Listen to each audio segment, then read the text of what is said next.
nos amis, que chacun se trouve à sa juste place. Sinon, les rôles sont usurpés et il y a toujours des problèmes qui s'installent. Chacun avance dans son existence avec les problèmes de la vie, du quotidien. Certains ont des problèmes de chômage, n'arrivent pas à trouver leur place dans la société. D'autres vont traverser des séparations, des périodes de deuil dans leur famille. Mais on a tous une place à trouver, une place à acquérir dans la société, vis-à-vis de notre conjoint, vis-à-vis de nos enfants, vis-à-vis de nos amis. Les constellations familiales travaillent principalement sur l'ordre dans la famille, c'est-à-dire dans toutes les familles il y a eu des deuils, il y a eu des périodes difficiles, des périodes de guerre.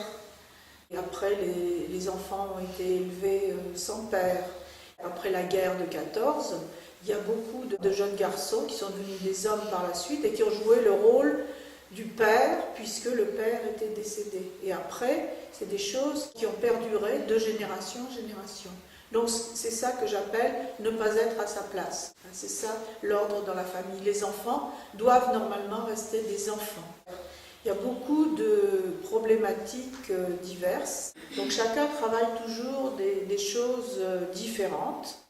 Il y a des positionnements qui peuvent être intéressants à montrer, par exemple comment au début d'une constellation on se positionne et comment à la fin de la constellation, lorsqu'une harmonie est revenue au niveau familial, au niveau des couples, au niveau de la place dans la famille, place dans la fratrie, le positionnement à ce moment-là des personnes devient tout à fait différent.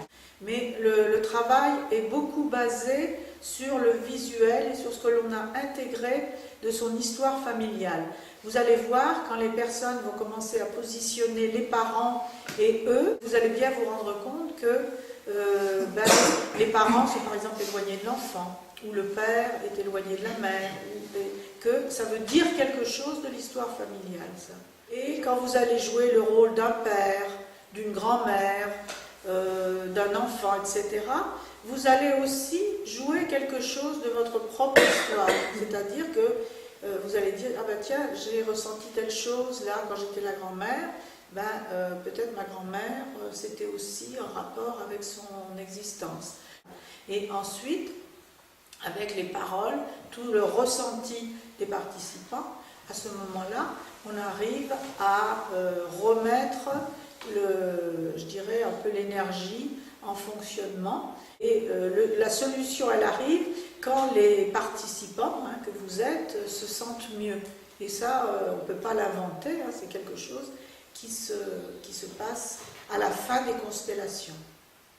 Il y a une compréhension qui se fait, qui n'est pas intellectuelle, mais qui est du domaine du ressenti et du physique. Les constellations, elles travaillent aussi beaucoup sur l'exclusion. On arrive à retrouver quelle est la personne qui a été exclue dans la famille. Parce que quelqu'un va un jour reprendre ce rôle-là dans une fratrie. Quand une personne a été exclue, souvent c'était pour des raisons taboues, c'est-à-dire une jeune fille qui a eu un enfant illégitime, souvent elle a été exclue de la famille, on ne l'a plus vue, on n'a plus vu l'enfant, et il y a quelqu'un qui va rejouer le même scénario, peut-être 2 ou 3 générations après. Les constellations peuvent aussi avoir beaucoup d'importance avec les enfants décédés. La mère était en deuil et elle n'a pas pu accueillir le nouvel enfant convenablement, c'est-à-dire qu'elle est restée dans sa période de deuil et l'enfant a subi la dépression de la mère pendant toute son enfance. Et il arrive après à l'âge adulte en étant un peu en situation de difficulté, de détresse, et il ne sait pas forcément pourquoi.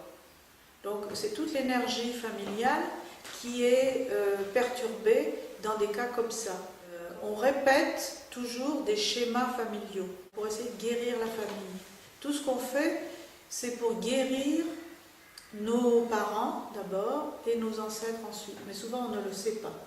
Et quand on en prend conscience et qu'on fait un travail dessus, après, on va aller mieux. Les constellations aussi travaillent beaucoup avec tout ce qui est du domaine de l'immigration. Il y a toujours une sorte de manque d'énergie qui est coupée à la base quand on change de pays. Alors bien entendu, il y a des gens qui arrivent à se débrouiller, mais ils peuvent aussi transmettre à leurs descendants des difficultés d'adaptation. Les familles recomposées, souvent, c'est une bonne chose de faire un travail comme ça pour que chacun puisse se resituer, puisque les enfants, ils ont un problème de place, parce que la mère peut avoir 2 enfants, le père 3 enfants, et quelle est la place de chacun.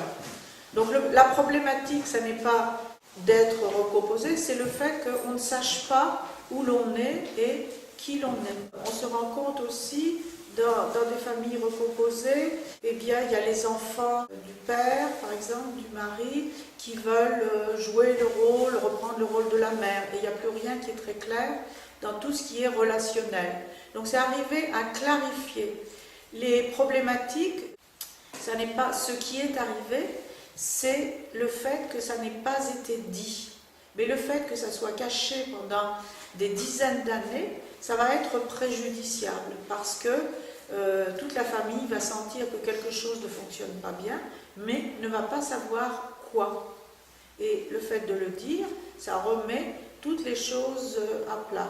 Et maintenant, on est dans une civilisation où on peut se permettre de parler, de dire, d'expliquer. On a quand même toute cette chance-là par rapport aux générations précédentes où il y avait des périodes de guerre, où il y avait des difficultés économiques très grandes et où il était surtout question de survivre avant de penser à faire du développement personnel. Donc là, justement, on peut remercier nos ancêtres d'être dans une période où on peut faire tout ce travail-là et nous avoir légué à la fois beaucoup de cadeaux, beaucoup de talents, et puis la vie, puisque la vie continue à circuler en nous, hein, c'est qu'ils nous ont fait un merveilleux cadeau.